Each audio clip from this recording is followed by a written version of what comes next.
Boa noite, amigos queridos, bem-vindos. Agradecemos a sua presença, abraçando todos vocês que estão nos acompanhando pelo Facebook, amigos do Kardec Houston, Sunrise, amigos de Austin, Dallas, San Antônio, sul do Texas, dos Estados Unidos, Brasil de norte a sul, Europa, Madrid, Lisboa, Luxemburgo e Alemanha. É um prazer estar aqui com vocês. Sintam-se abraçados. Apresentando nossos convidados, eu sou Fernanda Weinskowski, represento os grupos Kardec Houston e ATK, Austin Study Kardec. Jussara Korngold, de New York, presidente da Federação Espírita dos Estados Unidos, secretária-geral do Conselho Espírita Internacional, SEI, e cofundadora do Spiritist Group of New York, além de ser autora e tradutora de vários livros. Boa noite, Jussara. Bem-vinda, é um prazer ter você aqui conosco nessa noite linda. E essa noite nós vamos conversar com o nosso querido convidado e amigo do coração, Arthur Valadares. Arthur, é um prazer ter você conosco, receba o nosso abraço, bem-vindo. O Arthur é cofundador do Grupo NEP, Núcleo de Estudos e Pesquisas do Evangelho Paulo de Tarso. É um grupo dedicado ao estudo e à divulgação online gratuita do Evangelho e da doutrina espírita.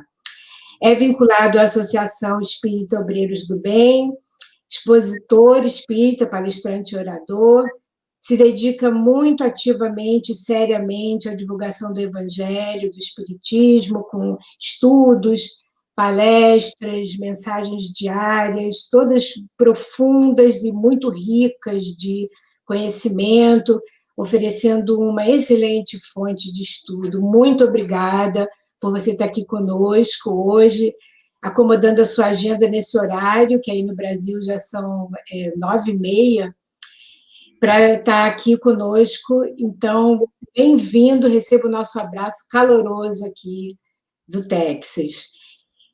E para abrir o nosso encontro de hoje, nós vamos começar com uma prece inicial. Ju, você gostaria de nos conduzir nessa prece? Claro. Então, nós convidamos a todos os nossos irmãos, irmãs que nos acompanham nesse momento, com essa bênção que podemos ter, de mesmo em partes diferentes do mundo, estarmos unidos no mesmo ideal, agradecendo a nosso Pai Celestial pelas bênçãos que recebemos em nosso dia a dia, pelas dificuldades que nos fazem refletir e impulsionam o crescimento do nosso espírito imortal,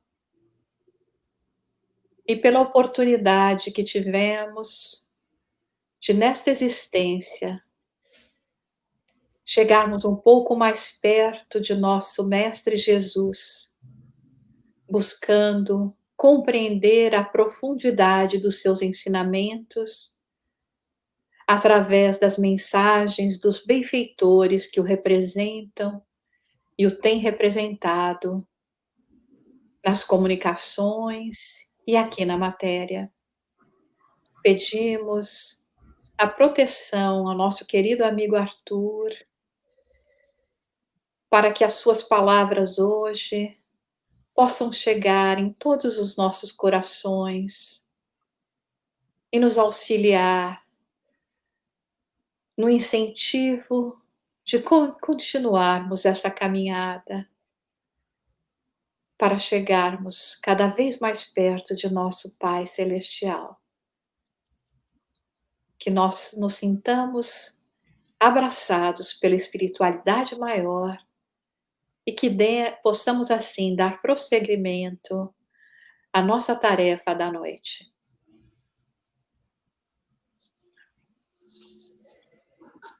Obrigada, Ju.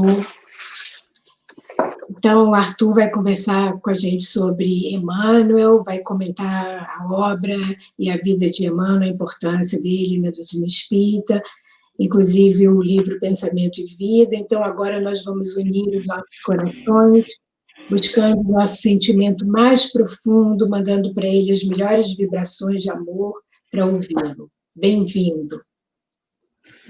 Bom, então, uma boa noite para todos.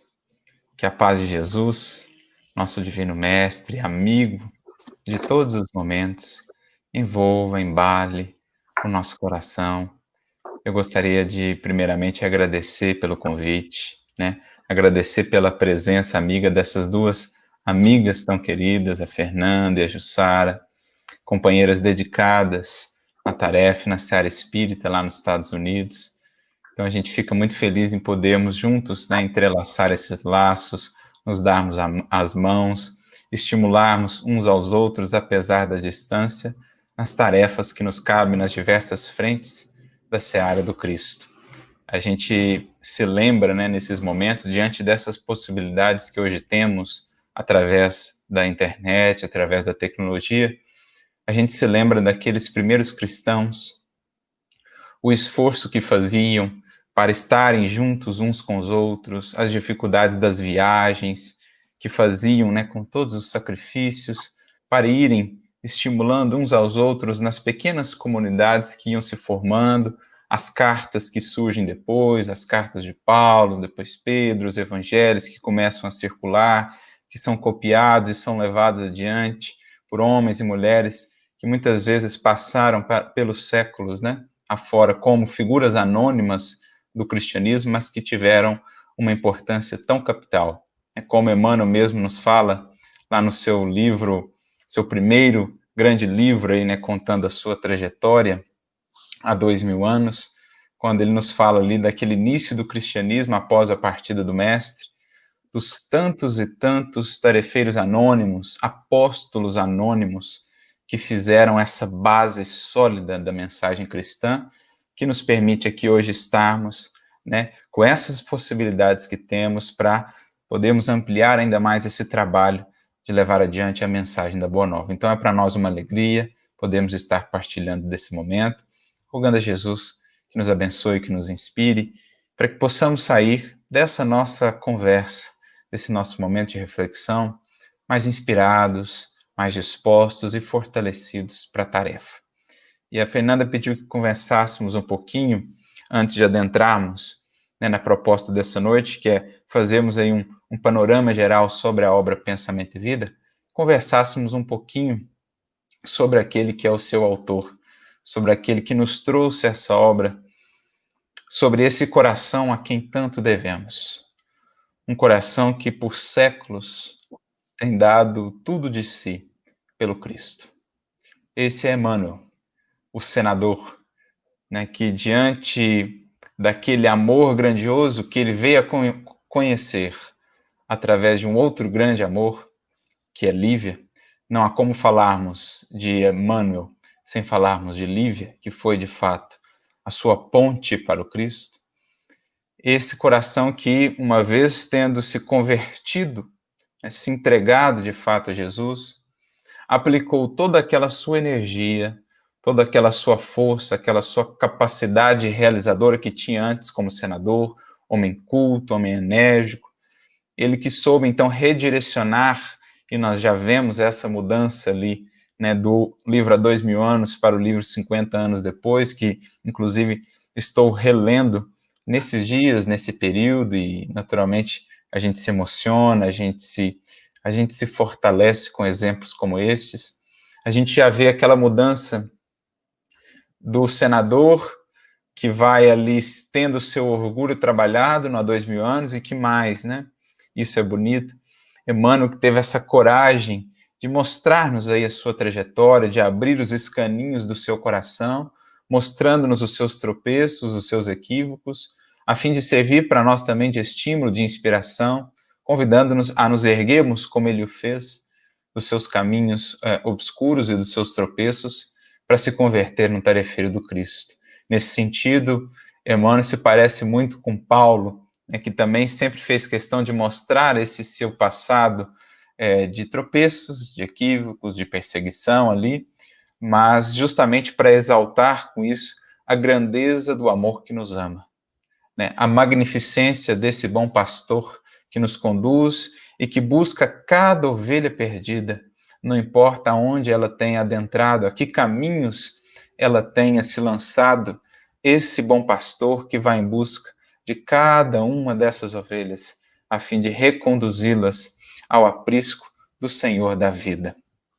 Então, a gente já vai vendo também, desde ali daquele princípio, e sabemos por notícias espirituais, né, de Neio Lúcio, que o apóstolo dos gentios e Públio Lentulus, nosso querido Emmanuel, tem um vínculo que remonta lá àquele período, inclusive, ele mesmo admite, né, e nos informa, numa bonita mensagem que está no livro Amor e Sabedoria de Emmanuel, de Clóvis Tavares, que chegou a encontrar o apóstolo dos gentios enquanto encarnado ainda, logo após a partida de Lívia.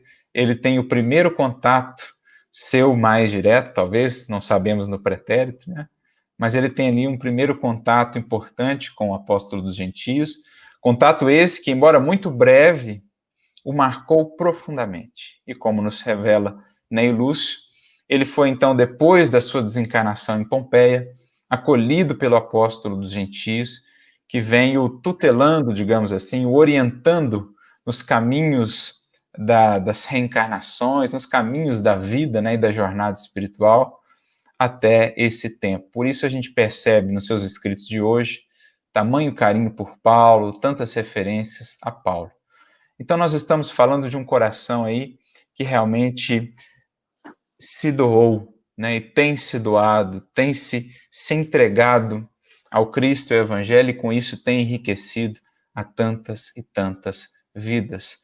Um coração que tem um vínculo profundo com o Brasil, que esteve aqui, né, nos pródromos, né, no início, nos primórdios do Brasil, e que, digamos assim, vinculou o seu coração de uma maneira muito especial a este país, como ele mesmo revela no livro Renúncia, né, em que nos traz mais uma de suas vidas, ali como o Padre Damiano, lembrando que a sua vida, a sua encarnação como Padre Damiano é posterior à sua encarnação como Manuel da Nóbrega, no Brasil, fundador da cidade de São Paulo, juntamente com José de Anchieta.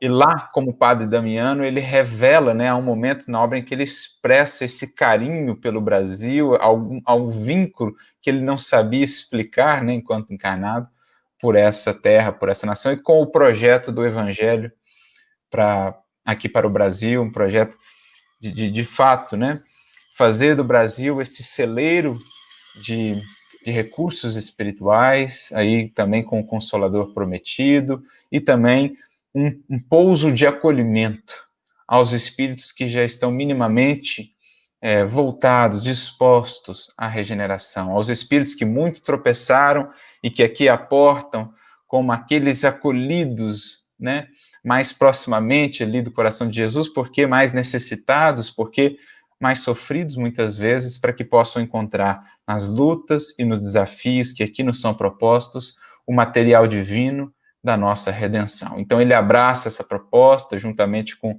a sua família espiritual, né, os espíritos que o têm acompanhado, com quem eles têm transitado juntos aí pela carne, desde aquelas experiências lá, 2000 anos, 50 anos depois, Ave Cristo, renúncia, assim por diante.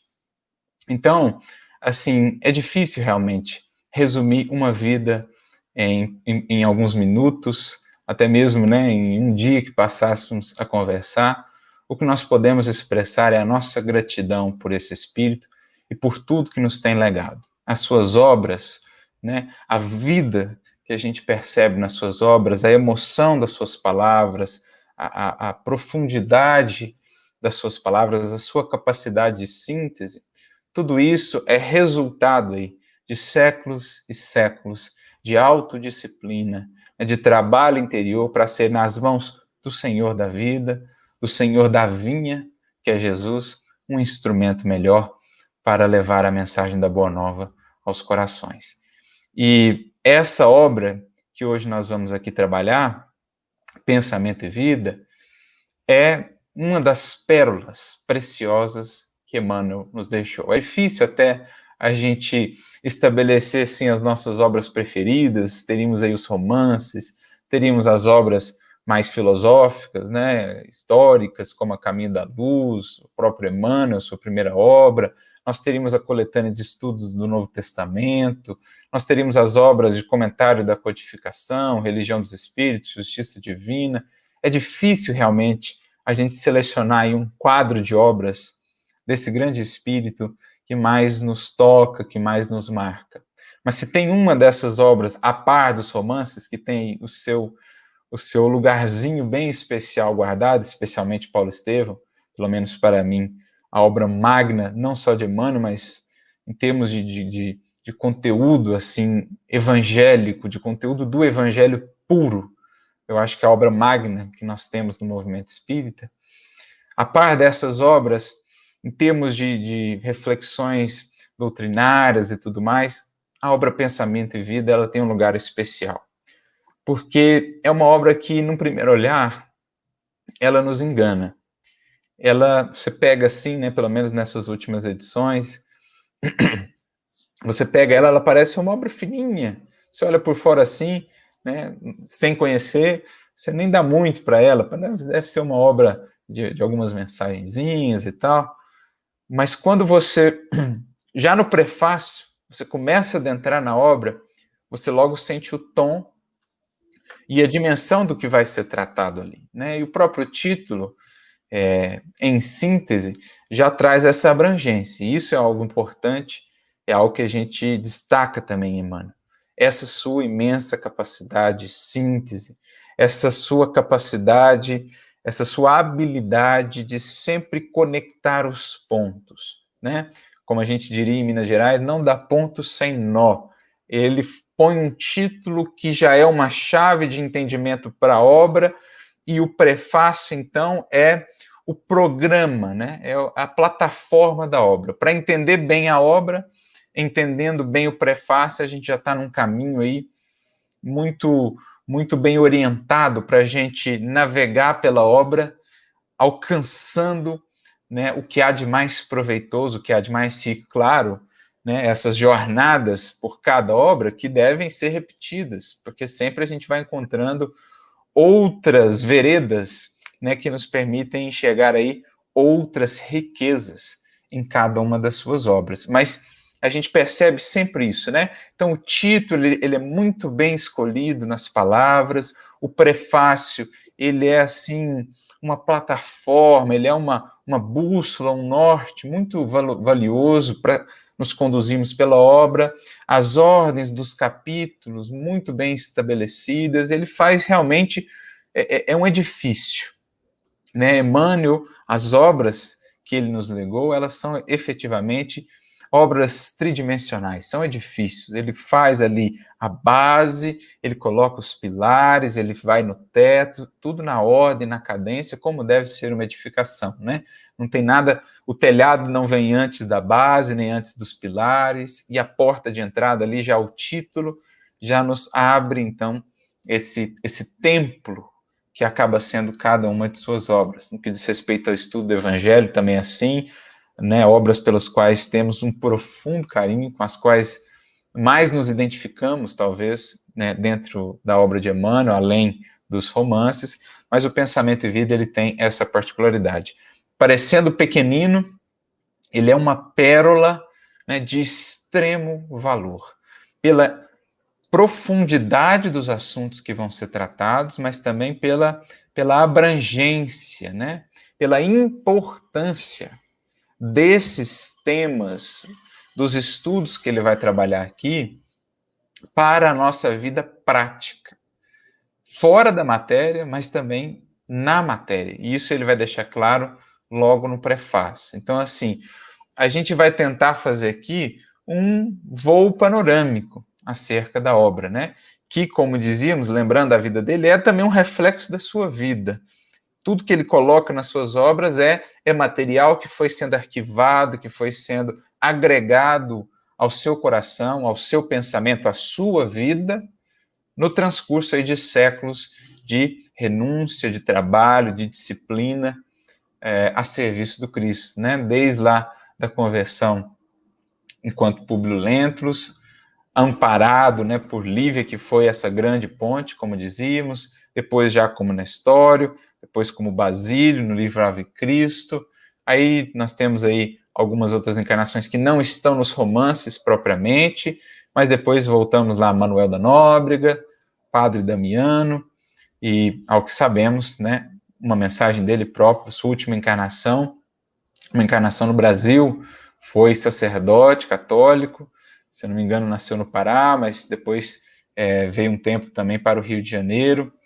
Parece-nos que chegou inclusive a conhecer Bezerra de Menezes enquanto encarnado, né? Mas para a gente ver a trajetória aí desse espírito de compromisso com o Evangelho, que ele então nos traz aqui, né? Nessa obra, certamente fruto dos seus estudos no mundo espiritual, acessando fontes superiores, né, de conhecimento, as fontes das esferas mais altas, que tinham também em Emmanuel um médium do médium. Se o Chico era o médium encarnado, Emmanuel a gente vai depreendendo pelas informações dos bastidores, as mensagens recebidas lá no Evangelho, lá no culto do Evangelho na família Joviana, as mensagens dos bastidores, a gente vai percebendo que Emmanuel era o médium do médium. Então, Emmanuel era um intermediário das esferas superiores, né? Paulo, Estevão, aquele pessoal lá, né, da história mesmo do Evangelho, que tinham nele um intermediário que então trazia para o intermediário nosso querido Chico, que nos trazia, nos registrava essas pérolas e esses conteúdos. Então, essa obra é o reflexo, é o fruto de todo esse processo. E a gente vai fazer, como dizíamos, uma visão panorâmica, porque, embora, como eu dizia, né, como eu falei, ela seja uma obra fininha, ela nos engane no primeiro olhar, cada capítulo dessa obra é, digamos assim, uma enciclopédia sintetizada. É como se ele condensasse, né, enciclopédias assim de revelações, de tradições espirituais aí seculares. É como se ele fosse tirando ali, né, o que é desnecessário, o que é supérfluo, e fosse condensando o sumo, a síntese em cada capítulo, de modo que cada capítulo facilmente se converteria em um seminário, ou mais seminários até, sobre um capítulo apenas, tamanha profundidade do que é trabalhado em cada capítulo. E temas capitais, né? Temas que são os mais fundamentais para a nossa melhoria enquanto espíritos, para a nossa jornada ascensional. Mente, ele vai trabalhar, né? O título vai ser o capítulo 1 logo, o espelho da vida, vontade, e aí a gente já entende, né? Capítulo 1, mente, conceituação geral do que é o mais fundamental no livro, a mente. Como entender pensamento, como entender vida sem entender mente. Então, capítulo 1. Agora, como falar de mente, de renovação mental, sem falar de vontade, que é a base, que é a alavanca fundamental de qualquer transformação no reino do espírito. Leon Denis vai nos falar isso depois da morte, problema do ser, do destino, da dor, vontade, faculdade soberana da alma. Ali o grande motor, a grande alavanca, o grande leme, né, do destino do espírito. Então, logo no capítulo 2, vontade. Então, é aquela ideia da ordem dos capítulos, que é uma ordem lógica, como a gente vinha falando, né? Há uma razão de ser. E aí ele vai trabalhando outros temas capitais, vai falar de educação, vai falar de dever, vai falar de hábito, né? Como falar de educação sem falar de hábito, como Kardec define educação como sendo o conjunto de hábitos adquiridos. Agora, como falar de vontade sem falar de dever, ou falar de dever sem falar de vontade, falar de renovação da mente, iluminação do ser, sem falar de cumprimento do dever. Então, é uma teia mesmo, né? Que a gente vai percebendo, cada tema vai se conectando com outro tema, e no final a gente vê, de fato, uma obra-prima aí, né? E desses temas capitais, encerrando, não poderia deixar de ser, com aquele que é o ápice, né, da evolução, a finalidade de tudo, o alfa e o ômega da criação, o amor, que é a própria essência do Criador. Se Deus é amor, já nos dizia João Evangelista na sua carta, e se Deus é o alfa e o ômega, ou seja, o princípio e o fim da criação, tudo começou por amor e tudo há de terminar no amor. Então, fomos criados por amor porque Deus não precisaria de nós, né? Ele existiu de todo sempre, de toda a eternidade, mas nos fez por amor para partilharmos do seu contentamento, da sua alegria na criação, para sermos aqueles que com ele comungam, né?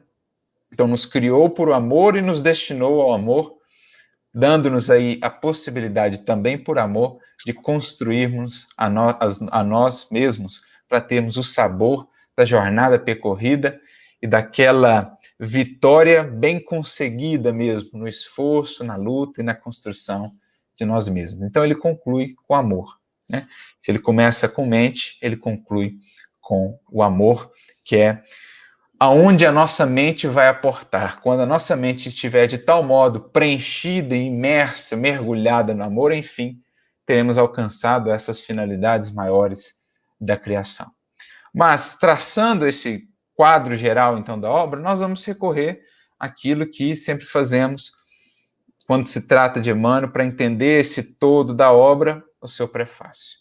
Porque o prefácio, a gente vai ver, é sintético, mas ele apresenta para nós os objetivos pelos quais a obra foi trazida, né? Muitas vezes ele fala do contexto que motivou a escrita da obra, os objetivos com que ela veio, o que ela visa alcançar, a síntese do conteúdo que ela aborda. É assim que a gente vê também no Paulo Estevam, por exemplo, no prefácio da obra, Emmanuel deixa muito claro para nós os objetivos, 2 objetivos primordiais que trouxeram aquela obra à Terra. Né? E são motivos, objetivos importantíssimos para a gente refletir a respeito. Para quem ainda não leu ou não atentou o prefácio da obra Paulo Estevam, fica aí a indicação, né? O prefácio que se chama Breve Notícia, em que ele traz ali os 2 fundamentos para que aquela obra, com tamanha riqueza, né, de conteúdo do evangelho puro e da vivência cristã daqueles primeiros heróis da fé, pudesse chegar até nós. E não vai ser diferente no caso do Pensamento e Vida. A gente selecionou aqui algumas expressõezinhas, nós não vamos ler o prefácio todo, mas algumas expressõezinhas que Emmanuel coloca, que, a nosso ver, elas são as chaves de entendimento para a obra. Por quê? A primeira expressãozinha, o primeiro trechozinho, né, que a gente queria destacar, é um livro do plano espiritual. Ele começa dizendo isso já no primeiro parágrafo, que foi adaptado, e ele vai dizer essa palavra, vai usar essa palavra adaptado por 2 vezes no prefácio, pelo menos no que a gente pôde identificar aqui numa leitura mais por cima aqui. Ele vai utilizar 2 vezes a palavra adaptado, para dizer assim, olha, nós, para explicar algumas coisas para vocês, nós precisamos recorrer a analogias, nós precisamos recorrer a metáforas, a aproximações. Por quê? Para nós, em trânsito na matéria, faltam-nos determinados sentidos, determinadas percepções para apreender tudo. Então, eles fazem um esforço tremendo, e Kardec, os espíritos também disseram a Kardec, esse esforço tremendo que eles tinham para se expressar dentro da limitação da nossa linguagem, né? Então, ele vai falar, olha, é um livro nosso aqui, de estudos aqui, estudos específicos, ele vai também dizer por quê, que nós estamos adaptando aí a vocês. Por quê? Por conta de um pedido de um amigo. Ele começa dizendo, um coração amigo nos perguntou se não teria um livro aí que falasse, né, sobre as necessidades da Terra, as demandas da vida na Terra. Então, atendendo a essa demanda, Emmanuel vai adaptar esse livro, que é um livro voltado aos estudantes lá no mundo espiritual, para as nossas realidades práticas aqui na vivência na matéria. Mas aí ele prossegue dizendo, né, páginas que falassem ao espírito dos problemas do espírito. Eu acho que aqui nós temos um veio, um cerne da obra. O que é o grande objetivo da obra Pensamento e Vida, pelo menos no nosso modo de entender? É alertar a todos que aqui estamos encarnados e nos manter bem conscientes quanto a isso, que nós somos espíritos. Para que não nos deixemos embalar, envolver pelo sono e pela limitação dos sentidos. Para que não acreditemos que a vida se resume àquilo que vemos, tocamos, ouvimos. para que estejamos atentos e conscientes de que existe um universo que nos cerca, de ondas, de pensamentos, de influências, de seres que interagem com a nossa existência muito mais do que nós podemos imaginar. Então me lembra um pouquinho aquela questão do Livro dos Espíritos, 459. Influem os espíritos nos nossos pensamentos, e os espíritos são bem enfáticos ali. Olha, muito mais do que vocês imaginam. De ordinário são eles que vos dirigem, mas nós aqui encarnados, e muitas vezes nós espíritas, nós nos esquecemos disso. Vamos vivendo vida fora, não dando tanta atenção aos pensamentos, né? Ao fermento de alguns pensamentos, de algumas emoções que a gente vai guardando no recipiente da mente e que vão comprometendo, às vezes, a longo prazo, a nossa saúde. Vai ter um capítulo sobre saúde em sentido espiritual, né? Vai colaborando, vai nos levando a construir hábitos infelizes, vai ter um capítulo falando sobre hábito, ou que vai nos associando a determinadas faixas e sintonias mentais, né, que nos afastam da conexão com os benfeitores. Vai ter um capítulo 8, um dos que mais gosto da obra, chamado Associação. Então, assim, ele vai falar, olha, gente, não se esqueçam, a vocês que estão aí encarnados, de que são espíritos, e que a vida, mesmo na matéria, é algo muito maior do que a estreiteza dos sentidos lhes permite perceber. Então, é um alerta, né? É um chamamento para que o espírito passe pela experiência material com a consciência de espírito, vivendo enquanto espírito. Algo que o apóstolo Paulo já nos falava lá atrás, né? Na carta aos Gálatas. Ele diz assim, né? Se viveis já em espírito, andeis também em espírito. O que Paulo está querendo dizer com isso? Se a gente já foi informado da realidade espiritual, não basta permanecer nessa esfera da pura informação. Ele acrescenta, andeis também em espírito. Em outras palavras, é preciso vivamos de maneira coerente como espíritos a partir da informação que recebemos. Tanta informação. Então, esse é o mote principal no nosso modo de ver do livro. Um livro para manter bem acesa em nós essa chama e essa consciência da realidade espiritual, para que vivamos enquanto espíritos, reconhecendo o quanto influenciamos e somos influenciados para além da palavra que se expressa no som, para além do gesto, o quanto influenciamos e somos influenciados pelo pensamento que irradia, pela emoção que também irradia, que também alcança o outro, né? O quanto esse fermento que leveda toda a massa é muito mais sutil, é muito mais invisível do que nós poderíamos imaginar. E Kardec também vai tratar, né, desse impacto do pensamento na vida e no destino de um indivíduo, quando ele trata disso, por exemplo, lá no capítulo 14 do livro A Gênese, sobre os fluidos, a fotografia do pensamento, a importância do pensamento na psicosfera que criamos ao nosso redor, digamos assim, na manipulação, né, na natureza dos fluidos que vamos ter ao nosso redor e, naturalmente, nas sintonias que vamos atrair, no equilíbrio do nosso perispírito, que é também formado de fluidos, né? Todos esses fluidos oriundos do fluido primordial, aí, o fluido cósmico universal, e todos esses fluidos muito sujeitos a essa ação do pensamento. Então, por isso também o título, Pensamento e Vida. Não há como pensar vida nova, um destino renovado, sem pensarmos antes na base de tudo isso, pensamento. Entendendo por pensamento, no conceito que Emmanuel vai trabalhar aqui, não apenas raciocínio. Pensamento é essa composição, emoção, sentimento e ideia, né? Que então cria, elabora as atitudes, as palavras que, por sua vez, definem o destino. Ele até vai dizer que o coração ele é a face do espelho da vida, que é a mente. Então, essas duas coisas. Sem trabalhar sentimento e esse todo, então, do pensamento, não há vida renovada. Por quê? O pensamento, por excelência, é o grande elemento criador, né, do espírito. É o grande atributo aí, recurso criador do espírito. Basta, para entendermos isso, né, essa importância do pensamento, basta compreendermos que tudo que veio a existir no universo existiu antes no pensamento de algum ser. O universo em si mesmo é exteriorização do pensamento divino, o que está simbolizado de maneira muito bela e metafórica no capítulo 1 do livro Gênesis. E Deus disse, haja luz, e houve luz. Ora, o que está sendo trabalhado ali de maneira metafórica? O que é o e Deus disse? Né? O que é esse disse? O que é esse verbo? O que é essa palavra divina? A palavra, como aprendemos, né, o verbo, é a roupagem, a embalagem, o envoltório do pensamento. Então, ali nós estamos, quando a gente está lendo ali, a gente está vendo uma descrição simbólica, metafórica, desse pensamento divino sendo concretizado, sendo trazido à realidade da existência.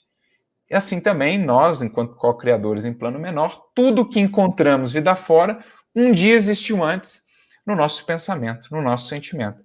Nós lançamos essas sementes no solo da vida e ao longo dos séculos estamos colhendo aquilo que antes esteve em nosso coração e em nossa mente. Então essa é a ideia primordial aí da obra, né? Ele segue dizendo, né? Algo leve e rápido, aqui a gente vê até o bom humor de Emmanuel, né? Porque é quase que irônico aqui esse leve e rápido. O livro ele pode parecer leve e rápido, mas quando você vai para ele, né, se encontra com esse livro com sincero estudo do aprendizado, com sincero esforço do aprendizado, né, do estudo, você logo percebe que ele não é leve e ele não é rápido. Pelo contrário, né? Ele é denso, no sentido assim, de riqueza de conteúdo, e ele demanda tempo, né? Ele vai demandar maturidade, ele vai demandar um amadurecer aí das ideias, dos conceitos, porque são realmente muito profundos. Mas aí ele prossegue ainda nesse tom, né, meio bem-humorado, assim, né? Singela cartilha falada de que dispomos em nossas tarefas. Uma cartilha lá que é falada, né, transmitida oralmente, junto aos companheiros em trânsito para o berço. Então, reforçando aquela ideia que a gente havia trabalhado, né? Qual o grande objetivo da obra? Trazer-nos essa consciência, enquanto encarnados, de que somos espíritos. Por isso, ela está dedicada no mundo espiritual àqueles que estão se preparando para voltar para a matéria, estão em trânsito para o berço. Como a dizer-lhes assim, ó, não se esqueçam disso, vocês são espíritos. Gravem muito bem isso, né? Todas as lições, a que vocês precisam estar mais fresca aí na memória. Vocês são espíritos imortais.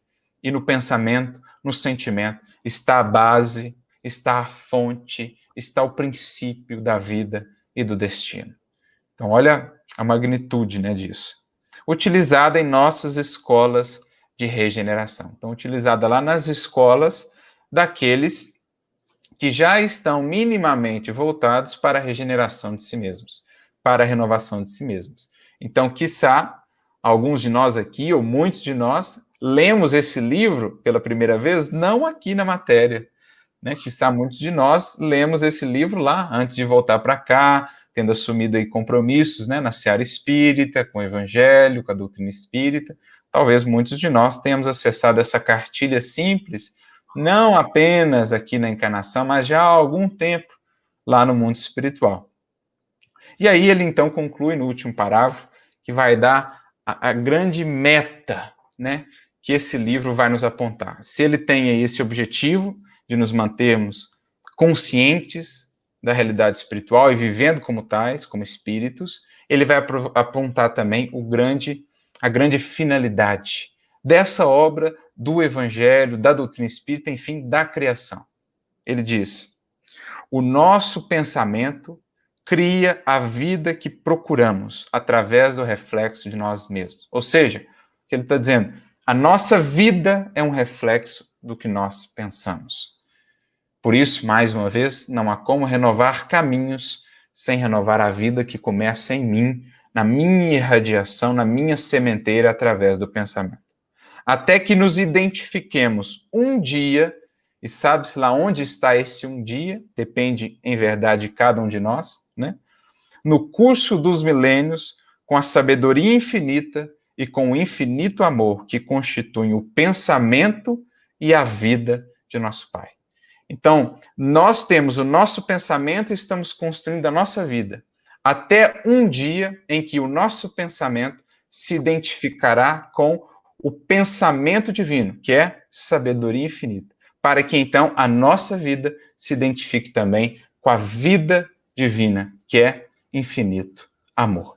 No dia que alcançarmos esse patamar, essa plataforma, né, já consolidada nos reinos internos da nossa alma, então teremos, enfim, desenvolvido aquilo que Jesus chamou de o reino de Deus. Seremos como ele, o Mestre, o Verbo divino. Então, o Verbo divino haverá de se expressar por meio de nós, porque então estaremos plenamente identificados com o seu pensamento e expressando a sua vida, que é puro e infinito amor para toda a criação. Essa é a grande meta a que todos estamos destinados e que nos cabe aí apressar essa jornada pela aplicação desses recursos recebidos. Esse é o quadro geral que a gente queria traçar, e aí agora a gente abre aí para um momento mais de interação, para aprofundar esse ou aquele capítulo, alguma dúvida que possa surgir, convidando naturalmente, né, a todos que mergulhem agora nessa obra,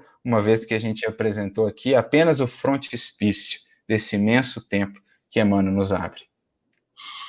Nossa, que incrível! E eu acredito que todos nós já devemos, como você falou, ter lido essa cartilha antes de vir, para lembrar realmente que a gente é espírito, porque a gente, aqui sob o véu do esquecimento, esquece muita coisa, inclusive muitas vezes esquecemos isso. Então, foi ótimo ele ter lembrado antes, né? E a gente tem esse tipo de lembrete também.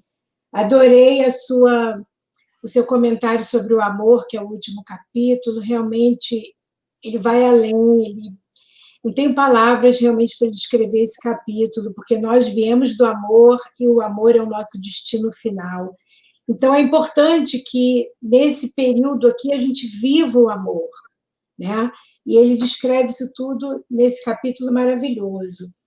E, comentando sobre esse pedacinho que você leu, eu queria dar um teaser aqui para as pessoas verem como a linguagem é direta e clara. Ele fala assim: a mente é o espelho da vida. Nosso pensamento cria a vida que procuramos através do nosso reflexo. O reflexo esboça a emotividade. A emotividade plasma a ideia determina a atitude e a palavra que comandam as nossas ações. Então, cada linha desse livro nos faz refletir profundamente sobre a nossa jornada aqui, a nossa jornada espiritual. E é um livro, como você falou, para ler e reler com muita atenção, em grupo, comentando, estudar, porque é uma maravilha. Ele chama, como você falou, com bom humor, de cartilha, aqui para vocês verem aqui o tamaninho do livro. Ó. Essa aqui é a última edição, mas ele tem outras edições que são até menorzinhas. E o meu capítulo preferido, se você me permite, é o que faz uma metáfora do livro como imã de força atrativa. Ele fala que o livro é um dínamo de energia criadora, então tudo começa no estudo, né? Ele fala que o estudo liberta e tira das trevas. Olha a importância do estudo como base para a nossa conduta, para a nossa reflexão, para as nossas ações. Você quer comentar alguma coisa sobre esse capítulo? Esse capítulo é um capítulo muito bonito mesmo, né, querida? O capítulo 4 aí sobre a instrução. E ali que ele vai trabalhar aquela ideia, né, das duas asas, que a gente ouve falar muito, né? Já se diz que duas asas conduzirão o espírito a Deus, a asa do amor e a asa da sabedoria. E ele diz, né, que pela sabedoria somos pela vida valorizados e pelo amor nós nos valorizamos para a vida. Então, esse processo, né? A sabedoria é o que nos chega daqueles que já caminharam mais do que nós e nos enriquece, e o amor é o nosso movimento de enriquecimento para a vida. E é muito bonita essa comparação que ele faz do livro, porque a gente tem realmente a magnitude do que é um livro edificante, né? Um livro cujo teor espiritual seja realmente agregador. Eu me lembro até da fala de Padre Antônio Vieira, né, que foi um grande pregador, né, do Evangelho, um homem muito culto, foi chamado, inclusive, de imperador da língua portuguesa, né, por Fernando Pessoa, dada a sua eloquência. Mas ele dizia, falando a respeito do livro, né, que o livro é isso, né, ele é um cego que vê, um surdo que ouve, um mudo que fala e um morto que vive. Então, o livro edificante é isso, nessa interação com ele, nós o enriquecemos, no sentido de que quanto mais o nosso olhar se enriquece, mais a gente consegue extrair dele, e ele também nos enriquece nesse processo, né? Por aquilo que ele tira de nós, por aquilo que ele revela em nós, por aquilo que ele mostra em nós. E eu acho essa comparação dele como um dínamo, né, de energia criadora, transformadora, luminosa, me lembra até do que é um dínamo, né? Tinha aqueles dínamos, por exemplo, simples, né, de uma bicicleta, você coloca ali na roda da bicicleta para acender ali um farolzinho. O dínamo, o que ele faz, né? Ele converte energia cinética em energia luminosa, em luz. E essa comparação de Emmanuel é interessante porque, no fundo, ele está dizendo assim, quando na minha relação com o livro há esse movimento de troca, ou seja, eu estou dando ao livro paciência, estudo, disciplina, tempo, então eu estou dando alguma coisa e estou recebendo dele conhecimento, revelação, perspectivas, horizontes. Desse movimento, o resultado disso é luz, que é o que o dínamo faz. Ele pega o movimento né, o movimento cinético ali da roda e converte aquilo em luz. E é o que o livro, no fundo, vai fazer. Ele vai pegar esse movimento da nossa alma de interação com aquelas ideias e o resultado disso vai ser luz. E também a ideia do imã, né, que ele trabalha operando processos de telementação, ou seja, quando eu estou me conectando efetivamente com o livro, eu estou me conectando com as mentes que inspiraram aquele livro, não só o autor, né, mas aqueles que inspiraram o autor, aqueles que participaram da história, se é uma história que de fato aconteceu. Então, por exemplo, quando eu estou estudando o Evangelho, no fundo, Emmanuel está nos dizendo nesse capítulo que eu estou me conectando à mente e ao coração dos personagens daquela história viva, em especial do Cristo. Então, isso é muito bonito, o impacto disso. Você imagina o que um espírito pode colher de uma experiência como essa, se ele vai para ela aberto. Né? Então, eu me lembro de Neo Lúcio quando ele disse que o hábito de estudar o Evangelho, meditando nas suas lições, é um processo de imantação da nossa mente às esferas superiores. Então, é realmente... E aí a gente poderia fazer isso, né, com tantos capítulos, porque cada um vai ter um conjunto de pérolas tão fascinante, mas existem esses mesmo que vão saltando aos nossos olhos, né? Ju, você quer fazer uma pergunta? Não, então, na verdade, eu estava meditando em um dos capítulos que ele cita, né, que é a respeito do trabalho. E para a gente é tão importante, né, quando nós falamos em termos espíritas mesmo, né, o trabalho é toda ocupação útil, e como ele nos fala que né, é o serviço que transforma o ser humano. E acho que para a gente, então, né, Arthur, no movimento espírita também, né, tem sempre essa questão, né, e é interessante, então, Emmanuel chamar atenção para isso, dando mais uma vez, assim, né, para a gente essa orientação de que, com tudo que ele nos traz dessas pérolas em relação e ao incentivo e ao estudo em relação ao nosso desenvolvimento espiritual, o trabalho a gente não pode dispensar, né? Exato, Ju. E é interessante isso, porque quando a gente vai estudando o Evangelho, né, em paralelo com o Pensamento e Vida, a gente vai percebendo que tem muitas chaves que Emmanuel nos traz no Pensamento e Vida para lições do Cristo no Evangelho. E eu me recordo que essa, especificamente do trabalho, foi uma grande chave que me auxiliou a entender um pouco mais profundamente, né? Claro que a gente nunca esgota uma parábola do Cristo, uma lição de Jesus, mas um pouco mais. Por exemplo, aquela parábola, né, dos trabalhadores da vinha, que a gente fica sem entender ali, uns trabalharam mais, né? Muita gente acha, não, mas que parábola injusta, né? O cara ali trabalhou o dia inteiro, o outro trabalhou um pouquinho, ele recebeu o mesmo tanto que o trabalhou o dia inteiro. Mas aí, o que é a grande chave que Emmanuel vai comentar nesse capítulo 7 do trabalho? Quando ele fala do trabalho-ação e do trabalho serviço. Ou seja, ele vai falar da qualidade do trabalho. Não é o agir por agir. Se esse agir não envolver um sentimento renovado, uma entrega, uma inspiração que, de fato, torne aquele trabalho mais valioso. Então, é menos quantidade, mais qualidade agregada à nossa ação. Ele cita um trecho nesse capítulo muito interessante. Ele fala assim, porque trabalho só por trabalho, só ação, os reinos inferiores no mundo espiritual estão repletos de trabalho. Né? Os irmãos lá, um Gregório, por exemplo, trabalhava muito mais do que nós, organizando falanges, disciplinando e tal. A questão é, qual o mote do trabalho? Qual o sentimento envolvido no trabalho? Qual a entrega? É isso que explica aqueles que trabalharam menos receber mais, porque eles foram com outro espírito para o trabalho, enquanto aqueles ali já estavam pensando só na retribuição, já estavam ali, né, acharam ruim com os outros, estavam pensando, se comparando com os outros. Então ali está uma chave de entendimento. A questão ali não é quantidade de trabalho, porque é o que a gente pode ver, né? O indivíduo, nós podemos, por exemplo, estar na condição, tenho 60 anos de trabalho no movimento espírita, mas posso chegar no mundo espiritual perturbado, posso chegar no mundo espiritual complicado. O Pedro Neves, lá, no caso do André Luiz, no Sexo e Destino, tinha muito tempo de trabalho, mas estava perturbado, estava, né? Por quê?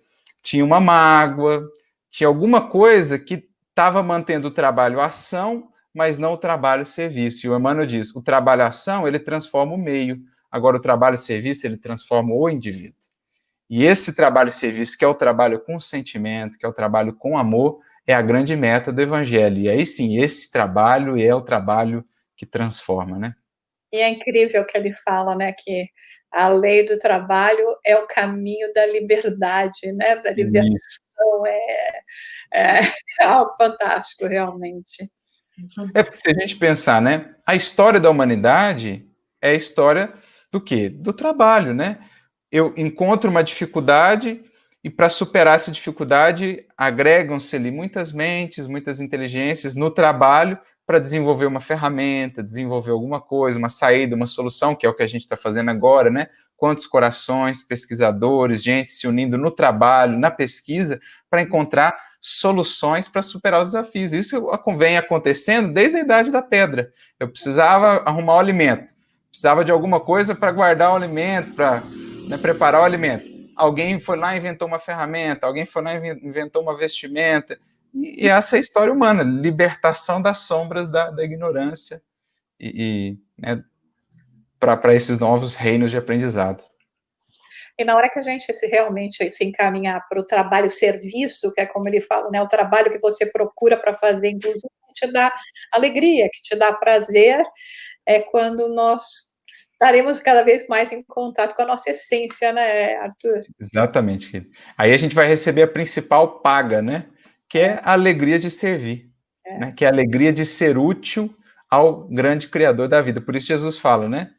O meu pai trabalha até hoje, eu trabalho também, porque o trabalho é a minha paga, né? O trabalho é a minha alegria, o trabalho é o meu alimento. Ele diz, eu tenho um alimento que é cumprir a obra do meu pai. Então, o espírito puro, o que é a grande meta dele? Servir, trabalhar, né?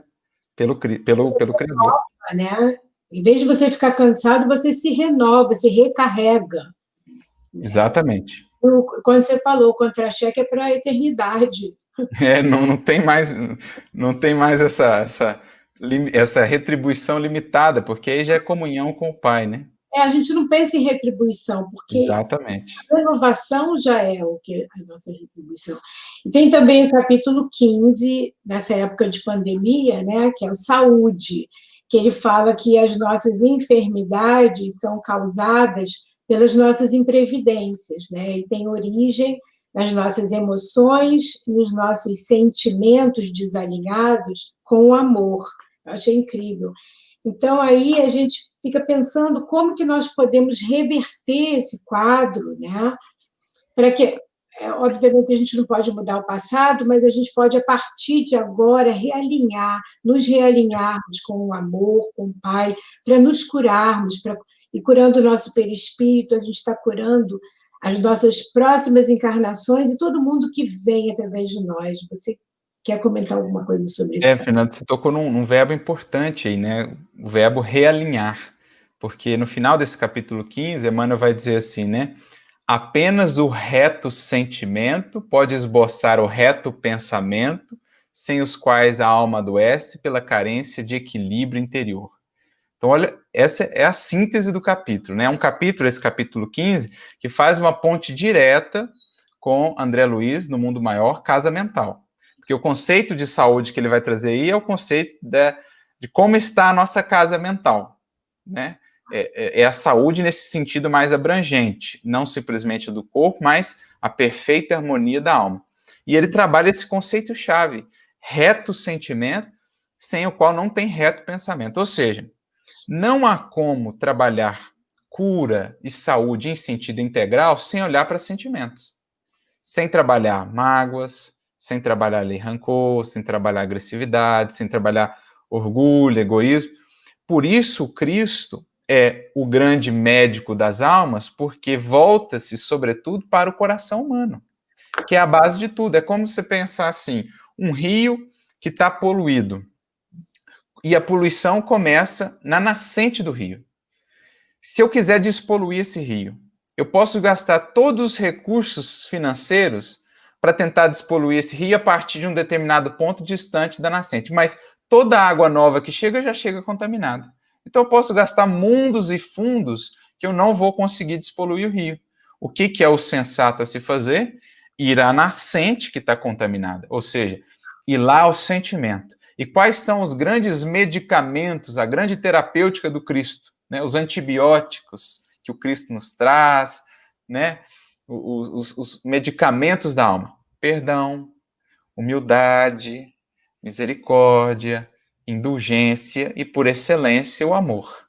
Sem esse conjunto de medicamentos de uso indiscriminado e sem efeitos colaterais, não há saúde que se mantenha, que se sustente, né, efetivamente no ser. Então, simbolicamente, é o que Jesus ilustra na passagem muito bonita da lavagem dos pés, na última ceia. Os pés ali são um símbolo, né, na verdade, da base espiritual. Ou seja, tanto que assim, né, que em determinado momento Pedro reluta, né, não quer deixar Jesus lavar os seus pés, e o mestre fala, olha, se não deixar, não tens parte comigo. Ou seja, se não trabalhar as bases, Pedro, não tem como renovar o todo.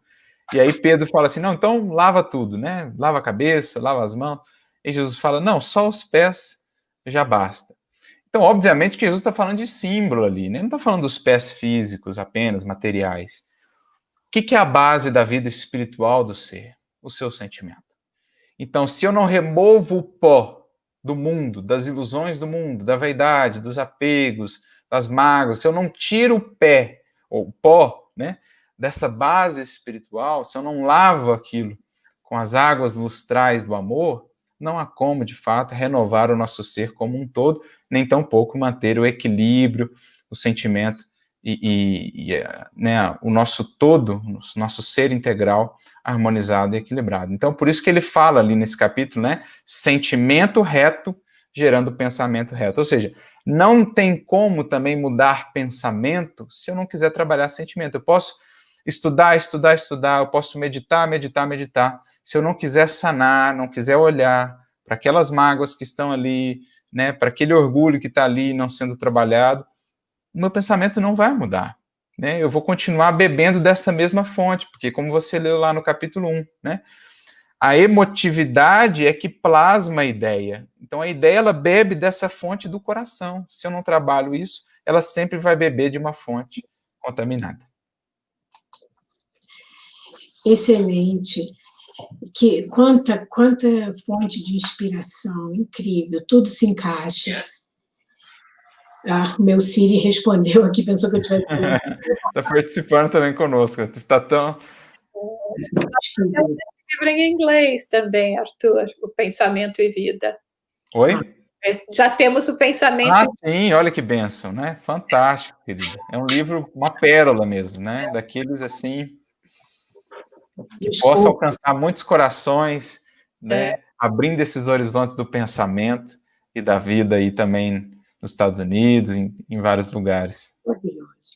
Então, antes da gente, agora a gente já está se encaminhando para o fechamento, antes da gente fechar com uma prece, nós queríamos pedir a você que mandasse uma mensagem para os trabalhadores da doutrina espírita no exterior, porque nós estamos sendo acompanhados por irmãos, não só aqui dos Estados Unidos e do Brasil, mas também da Europa, lá de madrugada.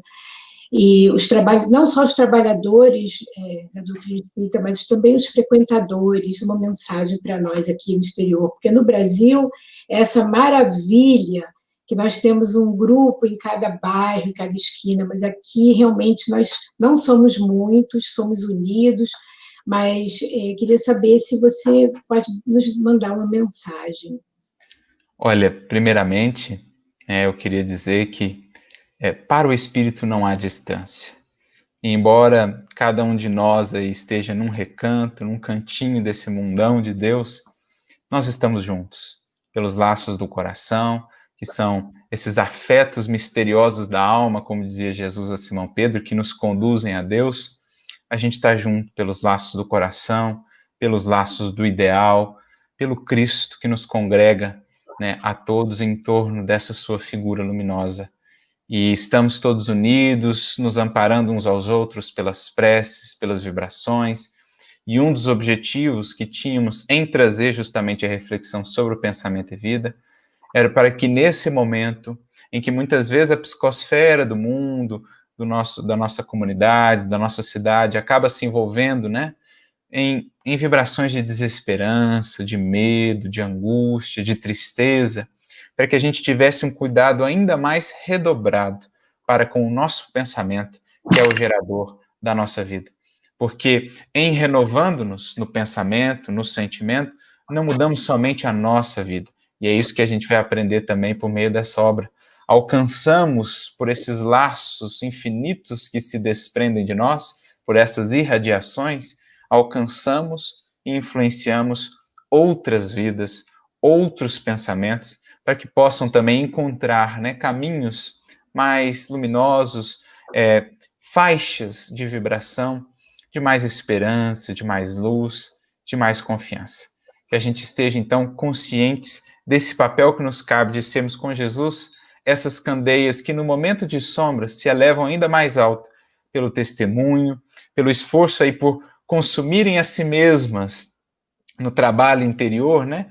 Acendendo aí essa chama do amor, da renúncia e da doação, para fazer uma luzinha que seja, que em meio à escuridão já faz já traz aí tanto benefício, já traz um resultado tão importante. Então fica aqui a nossa mensagem, né, do carinho fraterno, que possamos todos nós, especialmente vocês que laboram aí em outras terras, em outras frentes, né, da divulgação espírita, que possamos todos nos relembrar daqueles primeiros exemplos que nos foram dados na figura de um Paulo, na figura de um Pedro, na figura de uma Madalena, de uma Joana de Cusa, que possamos lembrar a força daqueles que estavam ali naquele momento, muitas vezes distantes uns dos outros, mas sempre unidos pelo coração, muitas vezes na carência de recursos, sem quaisquer facilidades, mas movidos por aquela esperança, por aquela alegria, por aquela fidelidade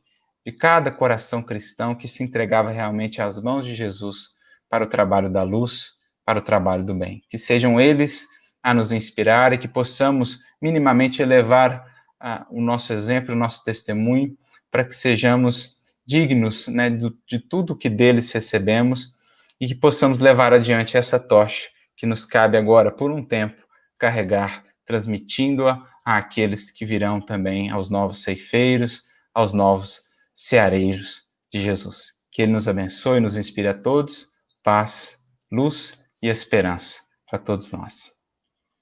Lindo, Arthur, muito obrigada. Você é jovem, então essa tocha você vai, se Deus quiser, levar por muito tempo.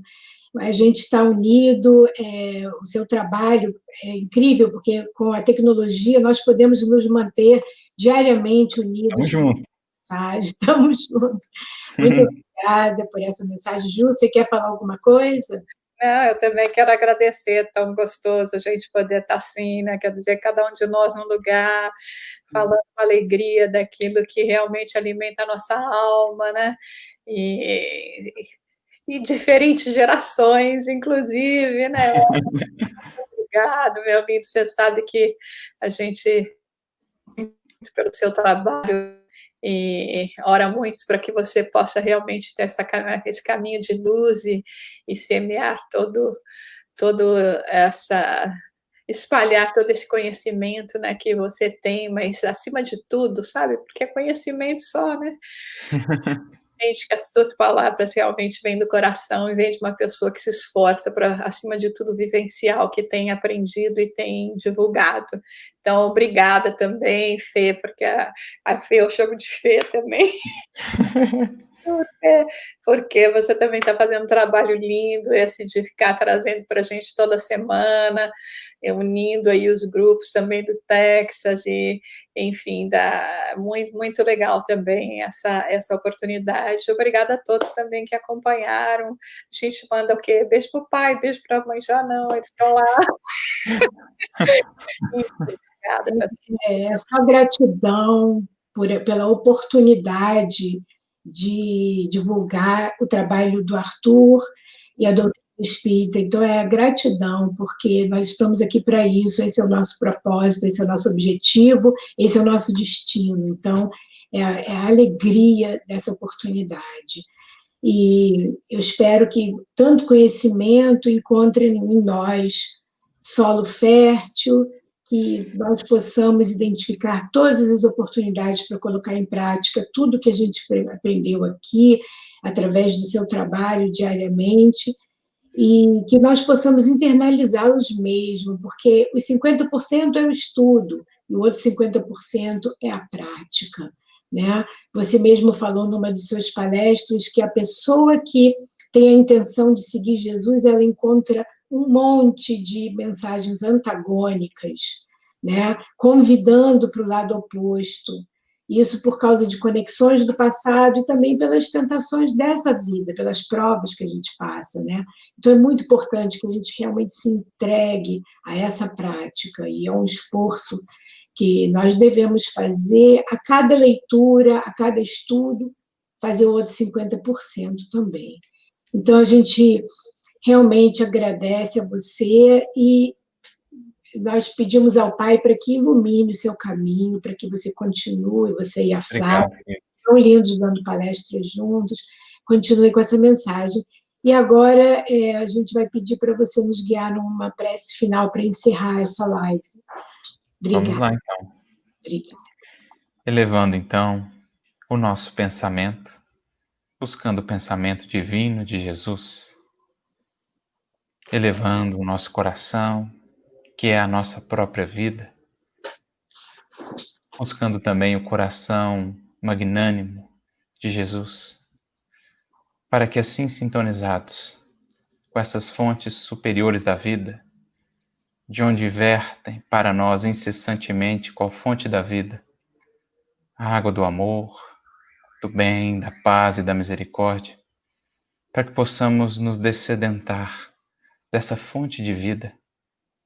A todos nós que muitas vezes aqui caminhamos pelos desertos dos caminhos humanos, desertos internos, desertos externos, nos desafios, nas demandas cotidianas, que saibamos sempre recorrer e encontrar esse oásis divino que nos foi dado no Evangelho imortal. Obrigado, Jesus, pelo quanto de Ti temos recebido.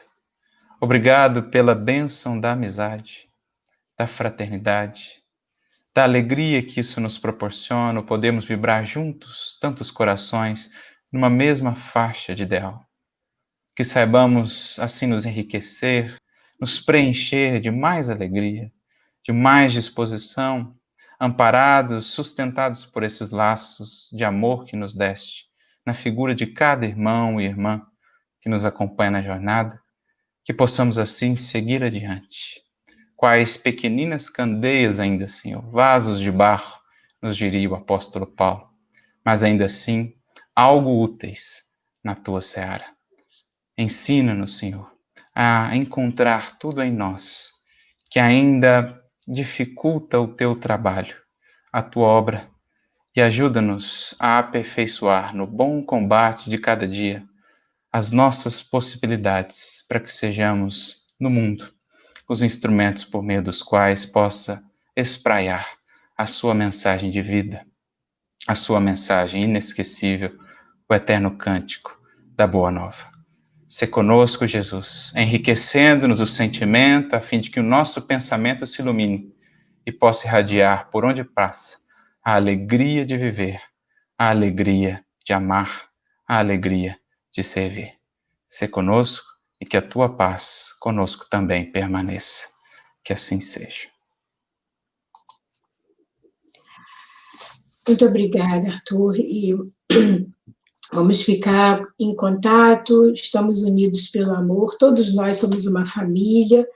Obrigada por você ter acomodado na sua agenda. Quem sabe depois a gente combina um seminário, depende da pandemia, né? O quanto que a gente vai conseguir fazer isso online. Ju, muito obrigada pela sua presença, pelo carinho. Nossa, foi ótimo. E agradecemos a todos vocês que nos acompanharam de norte a sul, oeste a oeste, nessa live linda que continua, porque está sendo gravada e daqui para frente, então a mensagem continua. Muito obrigada a todos e boa noite. Tchau.